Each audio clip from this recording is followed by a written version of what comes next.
Welcome back to my channel class 12 physics में एक बार फिर से आपका स्वागत है।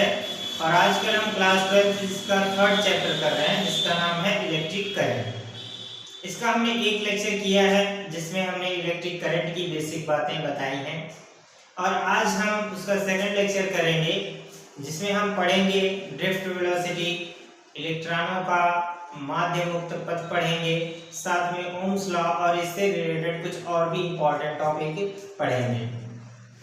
तो आइए देर ना करते हुए शुरू करते हैं आज का लेक्चर और कॉपी पेन निकाल लीजिए, नोट्स बनाना स्टार्ट करिए। Yes, my name is Suraj and you are watching me on vision science. आज हमारा पहला टॉपिक होगा मुक्त इलेक्ट्रॉनों का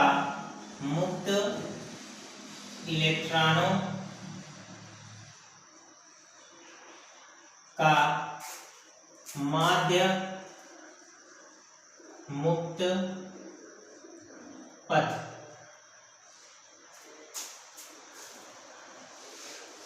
माध्य मुक्त पथ तथा श्रांति काल। क्या पढ़ना है? श्रांति काल, रिलैक्सेशन टाइम।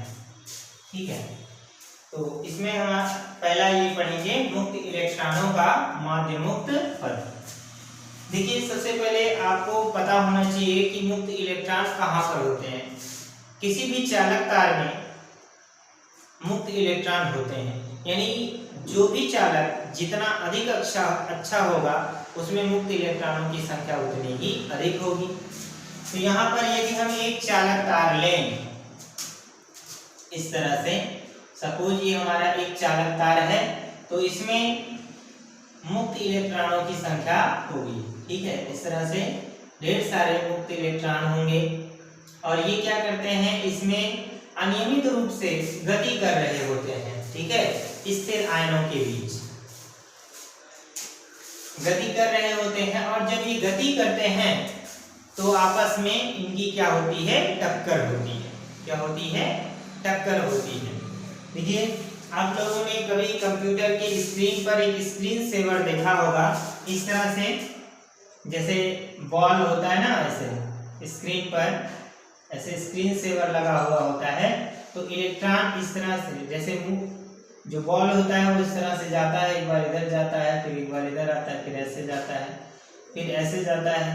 ठीक है, फिर ऐसे जाता है, फिर इस तरह से, मतलब वह अनियमित रूप से क्या करता है, स्क्रीन पर चलता रहता है। आप लोगों ने ये स्क्रीन सेवर देखा होगा।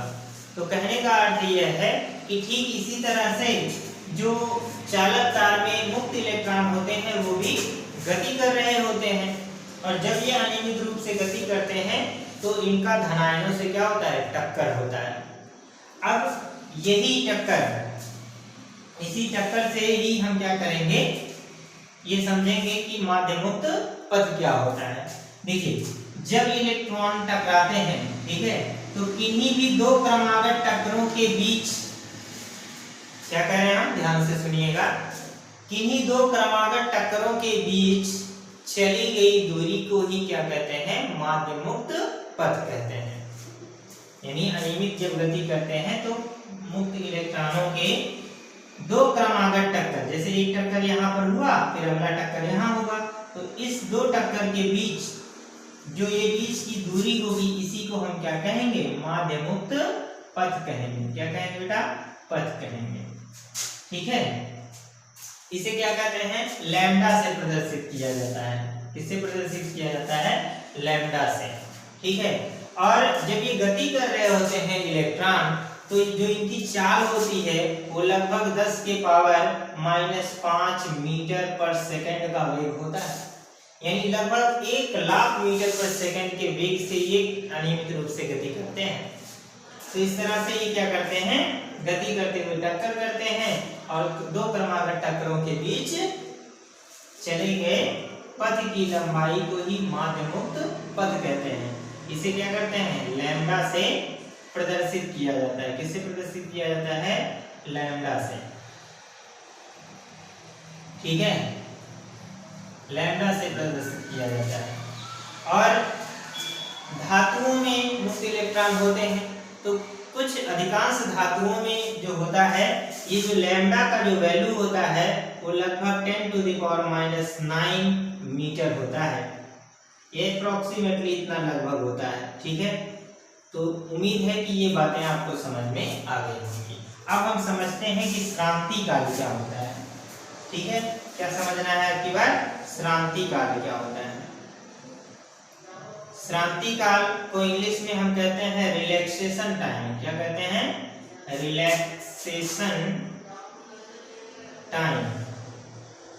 Relaxation time. ठीक है, अब इस श्रांति काल का क्या अर्थ है? ठीक इसी तरह से माध्य मुक्त पद की तरह ही इसका भी डेफिनेशन है। मुक्त इलेक्ट्रॉनों के दो क्रमागत टक्करों के बीच के समय अंतराल को, आप जानते हैं काल में समय होता है। ठीक है, मुक्त इलेक्ट्रॉनों के दो क्रमागत टक्करों के बीच के समय अंतराल को ही क्या कहते हैं? श्रांति काल कहते हैं। ठीक है, और ये श्रांति काल को टाउ से प्रदर्शित किया जाता है। किससे प्रदर्शित किया जाता है? टाउ से। ठीक है, ये टाक बराबर होता है लगभग 10⁻⁻14 सेकेंड। ठीक है, ये जो रिलैक्सेशन टाइम होता है अधिकांश धातुओं में वो 10⁻⁻14 सेकेंड होता है, यानी लगभग कितने सेकेंड में वो एक टक्कर कर लेते हैं। तो इसी को हम क्या कहते हैं? Relaxation time. ठीक है, यदि ये समझ में आ गया हो तो हम आगे बढ़ेंगे। ठीक है, देखिए घबराइए नहीं। आज के पहले, इस लेक्चर के पहले अभी तक आप लोगों को यहाँ पर मैं नोट्स प्रोवाइड करवा रहा था, मैं अपने हाथ से ही नोट्स को लिखता था, पर अब मैंने नोट्स तैयार किया है जिसको आप पीडीएफ के माध्यम से हमारे डिस्क्रिप्शन बॉक्स में जाकर डाउनलोड कर पाएंगे और उसका नोट्स बना सकेंगे। ठीक है, अब यहाँ पर लिखा नहीं जाएगा, केवल टॉपिक समझाए जाएंगे जिससे आप उस टॉपिक का फील ले पाएं। ठीक है, और यदि पसंद आएगा तो लाइक जरूर करिएगा। आपका एक लाइक हमारे लिए काफ़ी फायदेमंद होगा, तो उम्मीद है कि आप लाइक जरूर करेंगे और इस वीडियो को अधिक से अधिक शेयर भी करेंगे। तो चलिए अगला टॉपिक स्टार्ट करते हैं, तब तक इसे मिटा देते हैं। ठीक है,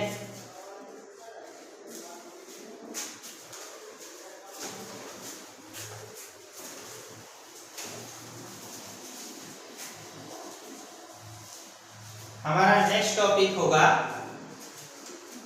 अनुगमन वेग। इसी के सापेक्ष समझेंगे अनुगमन वेग। अनुगमन, या इसी को हम अपवाह वेग कहते हैं। क्या? अपवाह वेग, जिसको इंग्लिश में हम कहेंगे ड्रिफ्ट वेलोसिटी। क्या कहेंगे? Drift velocity. Drift velocity. ठीक है, तो ये क्या होता है? जो अभी अभी हमने टॉपिक आप लोगों को बताया कि जब किसी धातु में मुक्त इलेक्ट्रॉन अनियमित रूप से गति कर रहे होते हैं तो इस समय क्या होते हैं? ये एक दूसरे से टकराते रहते हैं। ऐसा हमने अभी अभी आप लोगों को बताया है। तो जब ये सपोज मान लेते हैं यहाँ से ये जो इलेक्ट्रॉन है ये चल रहा है, इधर आएगा फिर इधर गया, फिर मान लो ऐसे टकराते हुए आगे वो बढ़ रहा है। ठीक है, ये अपना समझेंगे। जैसा कि अभी अभी हमने बताया कि मुक्त इलेक्ट्रॉन किसी चालक में क्या होते हैं? अनियमित रूप से गति कर रहे होते हैं। ठीक है, जैसा कि अभी अभी हमने आप सभी लोगों को बताया। इस तरह से ये अनियमित रूप से इधर उधर गति कर रहे होते हैं ना, तो इधर तो इधर इस तरह से गति कर रहे होते हैं। तो हमने बताया कि किसी चालक में मुक्त इलेक्ट्रॉनों की अनियमित गति के दौरान किन्हीं दो क्रमागत टक्करों के बीच के औसत वेग को अनुगमन वेग या अपवाह वेग कहते हैं, यानी ड्रिफ्ट वेलोसिटी कहते हैं। तो अब औसत वेग क्या होता है? मान लीजिए यहाँ पर किसी पदार्थ जब कोई इलेक्ट्रॉन गति कर रहा होता है, सपोज मान लीजिए पहली बार यहाँ पर टकराया v1 वेग से, और उसके बाद यहाँ पर जब टकराएगा तो उस समय आते हुए उसका वेग मान लीजिए v2 हो जा रहा है अगले टक्कर के दौरान। तो आप ध्यान दीजिए, जब ये टकरा रहा होता है तो अपनी दिशा बदलता है, और दिशा बदलते समय वहां पर वह एकाध क्षण के लिए वो क्या होता है, रुकता है, और उस समय उसका जो वेग होगा वो क्या हो जाएगा, मान लीजिए 0 हो जाएगा, और अगला वेग क्या हो रहा है, v2 हो जा रहा है। तो यहाँ पर अनुगमन वेग को किससे रिप्रेजेंट किया जाता है, vd ड्रिफ्ट वेलोसिटी बराबर क्या हो जाता है, v1, ऐसे कहेंगे v2 माइनस, सॉरी ऐसा नहीं, यहाँ पर लिखेंगे v1 प्लस v2 अपान क्या होगा 2। हमने कहा है औसत वेग, औसत वेग क्या होता है, आप जानते हैं पदों का योग बटे पदों की संख्या, तो दोनों वेगों को जोड़ देंगे और बटे क्या लिखेंगे, 2 लिखेंगे। अब हम लिख सकते हैं vd is equal to v1 की वैल्यू 0 प्लस v2 को मान लीजिए हम v ही लिख दें, तो अपॉन क्या कर सकते हैं, v2 को केवल मान लीजिए वेग v हो जा रहा है, ठीक है, यहाँ पर लिख लीजिएगा आगे बटे 2, और यहाँ पर लिख लीजिएगा v2 बराबर v मान लें अगर, तो ये हो जाएगा vd is equal to v upon क्या हो जाएगा 2 हो जाएगा। तो इस तरह से हम समझ सकते हैं अपवाह वेग को, ठीक है। उम्मीद है कि आपको ये बातें समझ में आई होंगी। जो डेफिनेशन हम बोल रहे हैं चाहे तो आप इसी से नोट कर सकते हैं, या फिर पीडीएफ आपको नोट्स में मिल जाएगा। तो अब अगला टॉपिक स्टार्ट करेंगे हम, धारा घनत्व। हमारा अगला जो टॉपिक होगा, आप चाहे तो स्क्रीनशॉट ले सकते हैं वीडियो को पॉज करके। जो हमारा अगला टॉपिक है वो है धारा घनत्व। क्या होगा, धारा घनत्व, या फिर आप पहले धारा घनत्व से पहले, इससे पहले हमने वैद्युत धारा पढ़ी है। क्या है, वैद्युत धारा, और ये पढ़ रहे हैं अपवाह वेग, ठीक है। तो पहले धारा घनत्व पढ़ लेते हैं, फिर आगे देखते हैं। तो यहाँ पर हमारा अगला जो टॉपिक होगा धारा घनत्व, ठीक है। करंट डेंसिटी, करंट डेंसिटी, ठीक है। अब ये क्या होता है, देखिए मान लेते हैं हमारे पास एक चालक तार है जिसके अनुप्रस्थ काट का जो क्षेत्रफल है वो क्या है, ये जो अनुप्रस्थ काट का जो क्षेत्रफल है वो मान लिया मैंने a, ठीक है। और इसमें से जो है धारा प्रवाहित हो रही है किसी एक दिशा में, ठीक है।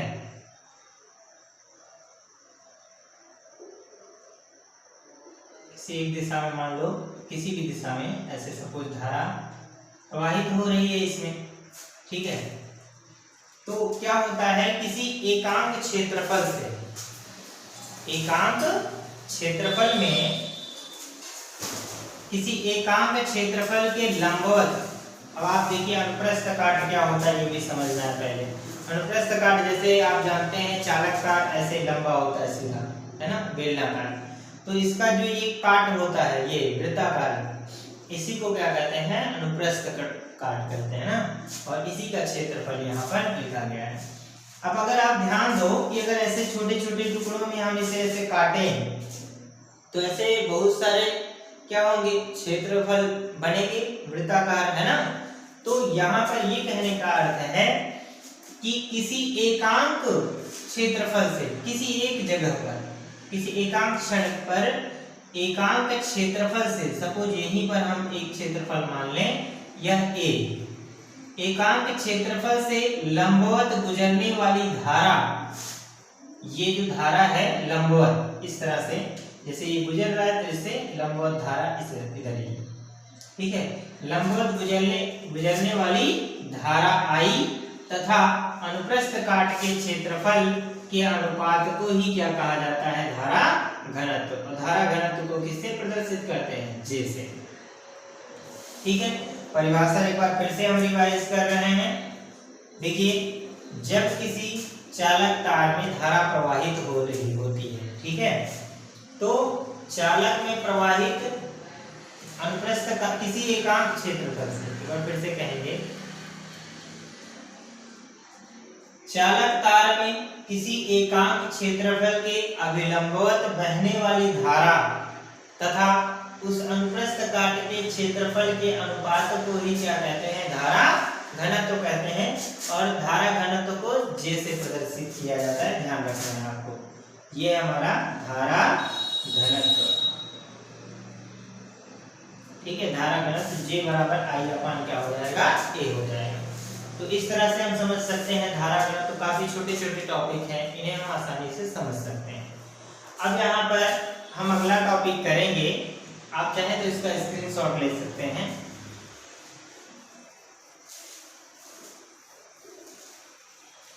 हमारा अगला टॉपिक होगा, इससे पहले हमने पहले लेक्चर में पढ़ा था धारा, है ना। धारा मतलब विद्युत धारा पढ़ा था, तो हमें पूरा विद्युत धारा पर लिख लेते हैं। विद्युत धारा तथा अनुगमन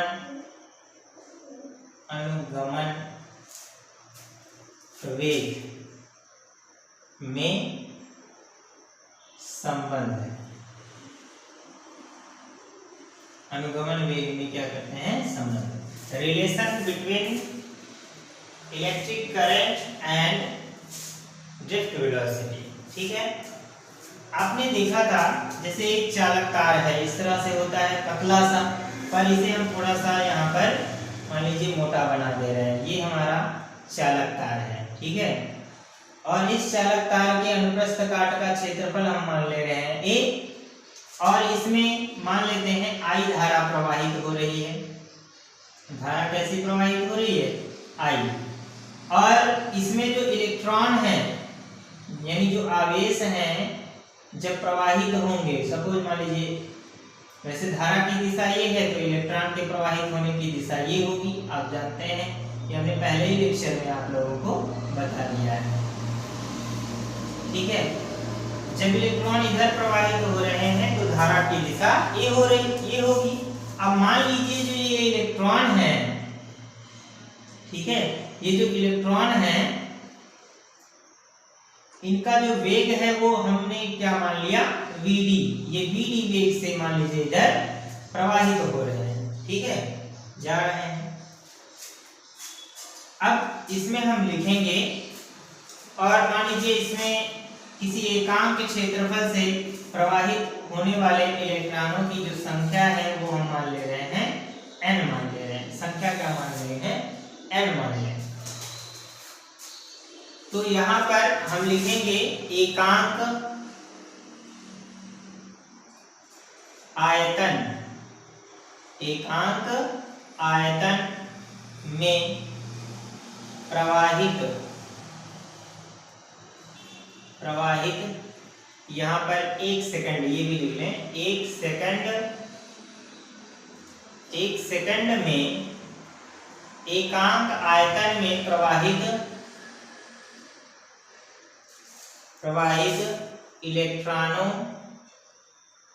इलेक्ट्रॉनों की संख्या।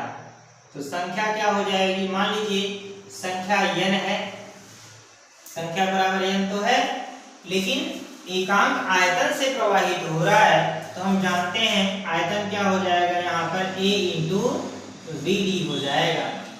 कैसे, ये समझना है, थोड़ा सा इस कंसेप्ट को समझिए। एकांक आयतन, यहाँ पर ये आयतन लिखा है, ये संख्या है। अब ये आयतन कैसे हुआ, हम जानते हैं कि आयतन बराबर होता है, आप ध्यान दीजिएगा थोड़ा इस बात पर, आयतन बराबर होता है लंबाई गुणे चौड़ाई, और गुणे क्या होता है, ऊंचाई, आप समझते हैं। अब देखिए लंबाई और चौड़ाई के गुणनफल को हम समझते हैं क्षेत्रफल, यानी क्षेत्रफल गुणे ऊंचाई कह सकते हैं। और ऊंचाई भी एक तरह की क्या होती है, लंबाई ही होती है। क्या होती है बेटा, लंबाई होती है। इसे हम लंबाई यानी दूरी से समझ सकते हैं, यानी क्षेत्रफल गुणे दूरी को हम यहाँ पर कहें, दूरी या विस्थापन ले लें, तो क्षेत्रफल गुणे लंबाई। अब यहाँ पर समझना है क्षेत्रफल, तो ये हमने लिख दिया है। अब ये लंबाई कैसे होगी, अब ये देखिए यहाँ पर एकांक 1 सेकंड में बात हो रही है। 1 सेकंड में जब लिखते हैं वेग बराबर जानते हैं क्या होता है, विस्थापन, है ना, विस्थापन बटे क्या होता है, समय अंतराल। तो वेग ये जो Vd है, वो बराबर क्या हो जाएगा, यहाँ पर विस्थापन लिख लें,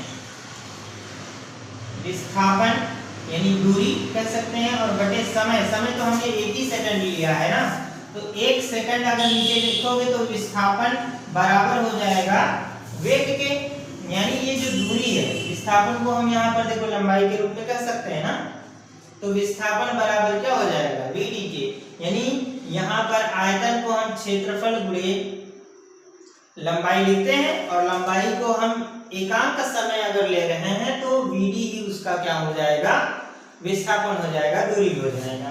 तो इस तरह से क्षेत्रफल गुणे दूरी बराबर किसके हो जाएगा, आयतन। तो ये बातें अब उम्मीद है आपको समझ में आ गई होंगी ये कंसेप्ट देखने के बाद, ठीक है। तो ये बात समझ गए। अब मान लेते हैं 1 सेकंड में एकांक आयतन से, एकांक आयतन में प्रवाहित इलेक्ट्रॉनों की संख्या क्या है, एकांक आयतन से लिख लेंगे यहाँ पर संख्या n a vd हो जाएगा।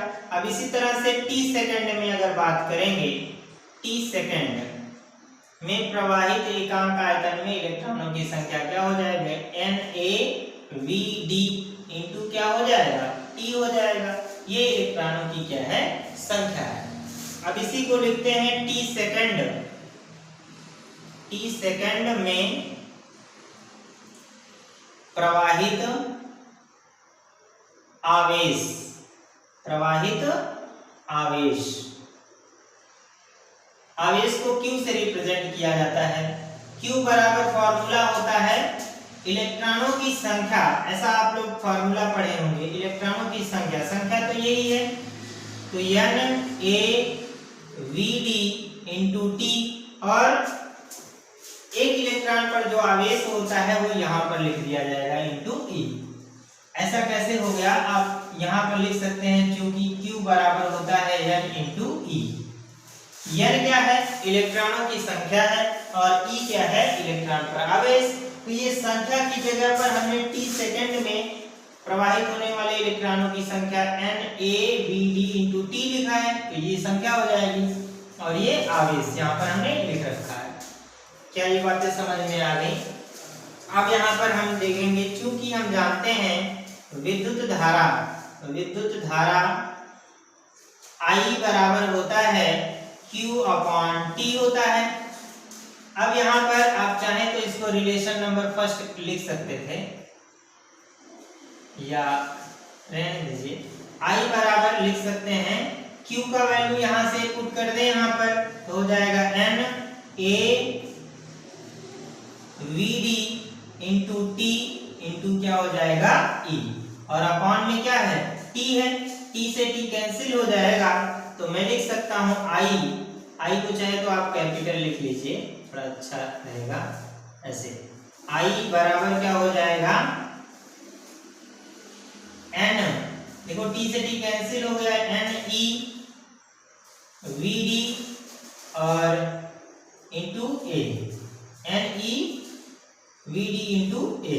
इस तरह से ये फॉर्मूला हम लिख सकते हैं। तो यही होता है विद्युत धारा और अनुगमन वेग में संबंध, की अनुगमन वेग यहाँ पर है। तो इस तरह यदि अनुगमन वेग बढ़ेगा तो धारा बढ़ेगी, यानी क्षेत्रफल भी अधिक रहेगा तो भी धारा का मान अधिक रहेगा, और संख्या, ये सब क्या है, अनुक्रमानुपाती होंगे। ये बातें उम्मीद है आप लोगों को समझ में आ गई होंगी। इसी के सापेक्ष एक चीज और हम पढ़ेंगे, अगर आप लोग ये समझ चुके हैं तो हम इसे मिटा दे रहे हैं, इसकी कोई आवश्यकता नहीं है। यदि जरूरत है तो आप चाहें तो वीडियो को पॉज करके स्क्रीनशॉट ले सकते थे। यहीं पर इसी टॉपिक में हम एक टॉपिक और समझ लेते हैं। जैसे कि हमने समझा विद्युत धारा तथा अनुगमन वेग में संबंध, इसी तरह से हम समझते हैं कि धारा घनत्व, धारा घनत्व तथा अनुगमन वेग में, है ना, अनुगमन वेग में संबंध, ठीक है, अनुगमन वेग में संबंध। तो यहाँ पर आप अपने शब्दों में यहाँ पर एक्सप्लेन कर सकते हैं। पहले माना किसी चालक तार में I धारा प्रवाहित हो रही, I धारा, माना किसी चालक कि अनुप्रस्थ काट का क्षेत्रफल a है, जिसमें v d वेग से n इलेक्ट्रॉन प्रवाहित हो रहे हैं, तो धारा घनत्व क्या हो जाएगा? हम जानते हैं धारा घनत्व J बराबर होता है I अपान क्या होता है? A के होता है। अब जानते हैं कि I का वैल्यू यहाँ पर है हमारे पास J बराबर I का वैल्यू यहाँ से निकाल कर यहाँ पर पुट कर देते हैं, तो I का वैल्यू रखेंगे तो ये हो जाएगा N E V D और A और अपॉन में क्या हो जाएगा A। और ऐसा क्यों हो रहा है? क्योंकि लिख दीजिएगा I बराबर होता है N E A V D और इंटू होता है A। A से A कैंसिल हो जाएगा, तो धारा घनत्व J बराबर हो जाएगा N E V D। ठीक है, तो धारा घनत्व में इतना हो जाएगा N E V D।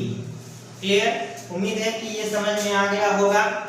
तो आप लीजिए एक इसका स्क्रीनशॉट, फिर हम आगे कंटिन्यू करते हैं।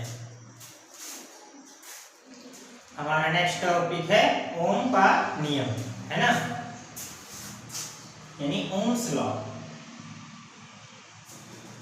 ये चल नहीं रहा, ओम्स लॉ।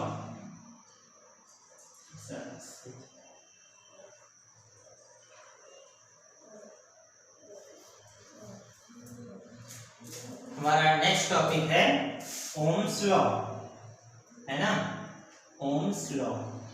आप लोगों ने ओम का नियम 10वीं क्लास में भी पढ़ा होगा, जो कि काफी इम्पोर्टेंट था, और इस क्लास के लिए भी ओम का नियम काफी इम्पोर्टेंट है। तो हम देखेंगे ओम का नियम क्या है और किसके बारे में। का काफी आसान है, सभी लोगों ने पहले से भी पढ़ रखा होगा, फिर भी हम यहाँ पर आप लोगों को एक बार रिवाइज कर देते हैं।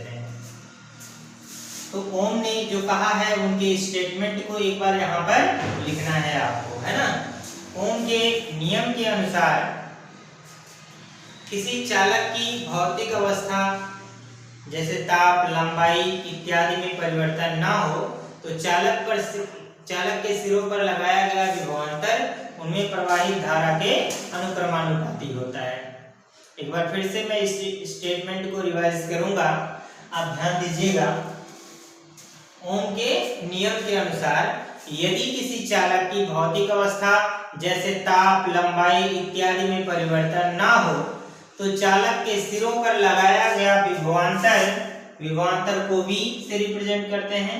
विभवांतर V, उसमें प्रवाहित धारा I के क्या होता है? अनुक्रमानुपाती होता है। यही उनका स्टेटमेंट है जो उन्होंने कहा। एक बार फिर से कह दें, यदि किसी चालक की भौतिक अवस्था जैसे ताप, लंबाई इत्यादि में परिवर्तन ना हो, तो चालक के सिरों पर लगाया गया विभवांतर तथा उसमें प्रवाहित धारा उसमें प्रवाहित धारा के अनुक्रमानुपाती होता है। ठीक है, जैसे अब इसमें कहा जाता है चालक की भौतिक अवस्था जैसे ताप। मान लीजिए हमारे पास कोई तार है, ये कनेक्टिंग वायर है, मान लीजिए यदि इसमें धारा प्रवाहित होने पर इसकी लंबाई और ताप में यदि परिवर्तन ना हो, ठीक है, यानी ताप ना बढ़े, लंबाई ना बढ़ जाए या घट जाए, तो उस समय चालक के सिरों पर लगाया गया विभवांतर धारा के अनुक्रमानुपाती होगा। ठीक है, अब क्या करेंगे? आपको पता है कि जब भी अनुक्रमानुपाती का चिन्ह लगता है तो उसे हटाने के लिए हम कोई ना कोई कांस्टेंट लाते हैं। यहाँ इक्वल लगाएं और यहाँ पर जो कांस्टेंट लाया जाएगा R, ठीक है, तो हो जाएगा V बराबर R I। ठीक है, तो यहाँ पर हम लिख सकते हैं जहां R अनुक्रमानुपाती नियतांक है, अनुक्रमानुपाती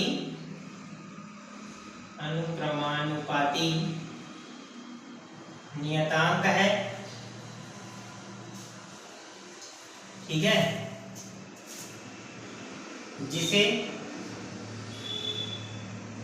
प्रतिरोध कहते हैं। क्या कहते हैं? प्रतिरोध।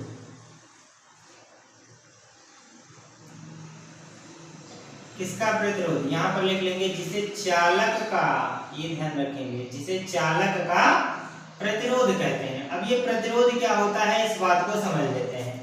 प्रतिरोध का शाब्दिक अर्थ जो है वो रुकावट से है। जिस तरह से सड़क के सड़क पर ब्रेकर लगाए जाते हैं, इसी तरह से वैद्युत धारा के मार्ग में प्रतिरोध यानी रेजिस्टेंस लगाया जाता है। और जैसे ब्रेकर मनुष्य की चाल को कम कर देता है यानी कंट्रोल करता है, ठीक इसी तरह से जो प्रतिरोध है वह भी क्या करता है, धारा को कंट्रोल करता है। ठीक है, इससे क्या होता है, यह प्रतिरोध हमारे लिए इसलिए जरूरी है क्योंकि कुछ इक्विपमेंट ऐसे होते हैं जिन्हें तेज धारा की आवश्यकता नहीं होती है, तो वहां पर रेजिस्टेंस लगाकर हम उसके बीच धारा को कंट्रोल कर सकते हैं। ठीक है, तो इसलिए ये लगाया जाता है। तो हम लिख सकते हैं कि R बराबर क्या हो जाएगा, V/I हो जाएगा। ठीक है, यहां पर इसका जो मात्रक होगा वो हो जाएगा वोल्ट प्रति एम्पियर, है ना। लेकिन इसे एक शब्द से और निरूपित करते हैं, ओम के नियम के अनुसार। ये काफी इंपॉर्टेंट है, इसलिए इसका जो मात्रक है ओम नामक साइंटिस्ट के नाम पर रख दिया गया ओम। ठीक है, और इसे ग्रीक अक्षर ओमेगा से भी प्रदर्शित किया जाता है, ओम, और ये क्या है, ग्रीक अक्षर है, ओमेगा से प्रदर्शित किया जाता है। ठीक है, अब कभी कभी क्वेश्चन आता है कि 1 ओम की परिभाषा दीजिए, है ना। तो 1 ओम बराबर क्या हो जाएगा, ध्यान रखना है, R है तो इधर लिख सकते हैं 1 ओम। तो 1 ओम बराबर क्या होगा, यहाँ पर 1 वोल्ट, क्या लिखेंगे, 1 वोल्ट बटे 1, ये क्या हो जाएगा, धारा है, धारा को क्या लिख सकते हैं, एम्पियर। तो जो इसकी परिभाषा बनेगी वो क्या होगी, इसकी परिभाषा को आप क्या करेंगे, अपने शब्दों में यहाँ पर एक्सप्लेन करेंगे। ठीक है, कैसे एक्सप्लेन करेंगे, ध्यान रखिए। यहाँ पर कहेंगे यदि किसी चालक तार में 1 वोल्ट का विभवांतर हो तथा उसमें प्रवाहित धारा 1 एम्पियर हो, तो उस तार का प्रतिरोध यानी चालक का प्रतिरोध 1 ओम होता है। तो इस तरह से हम इसकी परिभाषा दे सकते हैं। ठीक है डियर स्टूडेंट, अब हम क्या करेंगे, ओम के नियम को प्रूव करेंगे। ये भी इंपॉर्टेंट टॉपिक है इसका, ओम के नियम का क्या करना है, प्रूफ करना है। ठीक है, कभी कभी ओम के नियम को प्रूव करने के लिए पूछ लिया जाता है। तो ओम के नियम को हम कैसे प्रूव करेंगे, ये ध्यान रखिए।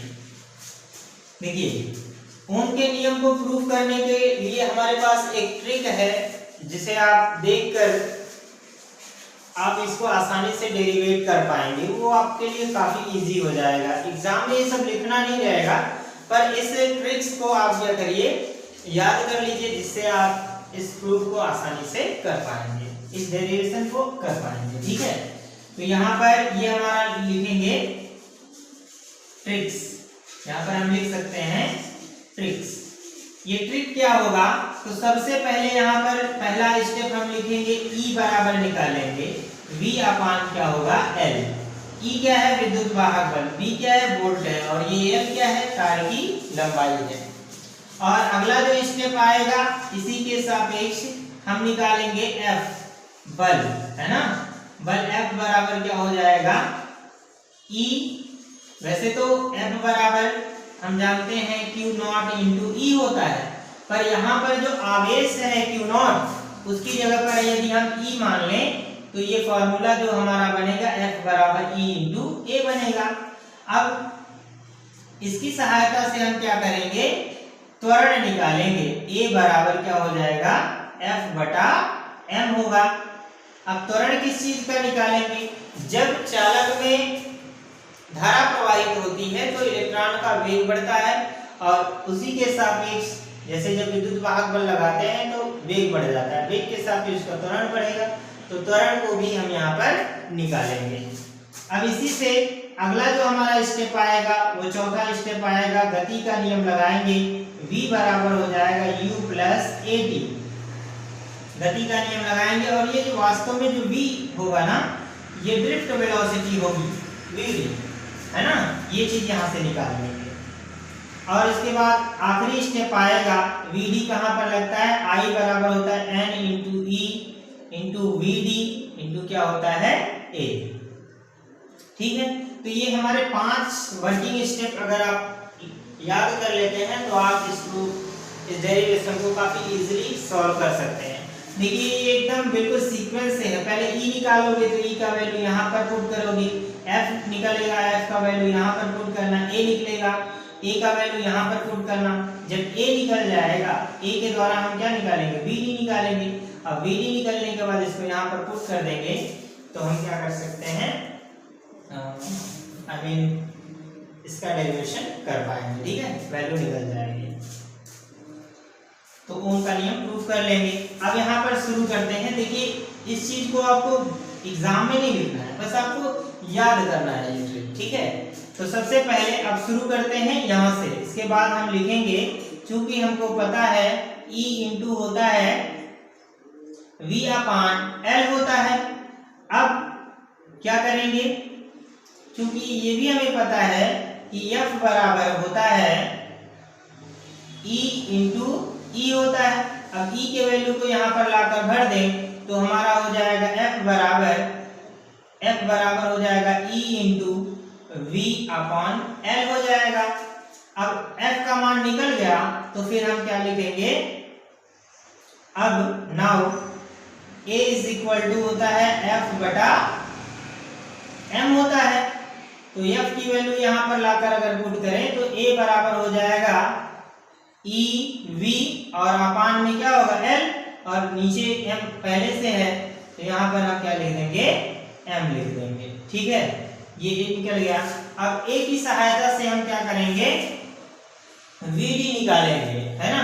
VD कैसे निकलेगा, गति के समीकरण को यहाँ पर लिखेंगे, यहाँ पर लिखेंगे गति के प्रथम समीकरण से। गति का प्रथम समीकरण है V बराबर U प्लस AT, है ना। अब यहाँ पर ये सूत्र है और इसमें हम क्या करेंगे, इलेक्ट्रॉन का जो अपवाह वेग है ना, अनुगमन वेग, वो लिखेंगे BD बराबर, आप जानते हैं U क्या है, जब इलेक्ट्रॉन आपस में टक्कर करते हैं तो उस समय जो पहला प्रारंभिक वेग होता है वो क्या होता है, 0 होता है, प्लस A का वैल्यू यहाँ से लाकर इसमें पुट कर देते हैं तो E हो जाएगा इंटू V और अपान क्या हो जाएगा M इंटू L, और ये जो T है वो भी श्रांति काल है और श्रांति काल को टार्क से प्रदर्शित करते हैं, ये अभी हमने बताया है। अब कह सकते हैं कि VD इज इक्वल टू क्या हो जाएगा, V EV टार्क और अपान क्या हो जाएगा ML। ठीक है, अब क्या करिए, चूंकि हमको पता है कि I बराबर NE A इंटू VD होता है। अब क्या करिए, VD के मान को यहाँ पर लाकर भर दीजिए तो ये हमारा हो जाएगा I बराबर NE A और ये VD का वैल्यू यहाँ पर लाकर रखेंगे तो हो जाएगा E इंटू कर लीजिए इंटू EV टार्क अपान क्या हो जाएगा ML हो जाएगा। अब हम जानते हैं कि जो ओम का नियम है उसमें V अपान I होता है, तो यहाँ से हम V अपान I को फाइंड करना चाहेंगे तो आप I को इधर भेज दीजिए, बाकी सब इधर आ जाएगा, तो इधर आप लिख सकते हैं ML। देखिए हर में यह ऊपर चला जाएगा ML और अपान में क्या हो जाएगा N, आप इसे थोड़ा सा अलग कर दीजिएगा। ठीक है, और E से E में मल्टीप्लाई हो जाएगा, E स्क्वायर हो जाएगा, A अंश में है नीचे आ जाएगा A और साथ में क्या हो जाएगा, टार्क भी नीचे आ जाएगा, बराबर इधर हो जाएगा V अपान I, है ना।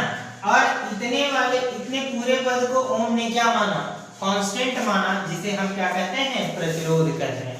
अब यहाँ पर लिख लेना, चूंकि ML upon NE square A into torque बराबर क्या होता है R, सो इसलिए हम कह सकते हैं कि R is equal to V upon क्या हो जाएगा I। तो इस तरह से हम ओम के नियम को प्रूव कर सकते हैं, ये हो जाएगा हमारा प्रूव्ड। ठीक है, अब इस स्टेटमेंट से आप देख सकते हैं जो प्रतिरोध होता है वो विभवांतर के अनुक्रमानुपाती होता है और जो प्रतिरोध है वो धारा के व्युत्क्रमानुपाती होता है। ठीक है, यानी यदि विभव बढ़ेगा तो प्रतिरोध बढ़ेगा, ठीक है, और धारा बढ़ेगा तो प्रतिरोध का मान क्या हो जाएगा, घट जाएगा। ठीक है डियर स्टूडेंट, तो उम्मीद है कि ये लेक्चर आपको बेहद पसंद आया होगा और चीजें अच्छे से समझ में भी आई होंगी। यदि समझ में आई हो तो लाइक कर दीजिए और वीडियो को अधिक से अधिक शेयर कर दीजिए। ये लेक्चर को हम अगले वीडियो में करेंगे, तो मिलते हैं अगली क्लास में, तब तक के लिए गुड बाय।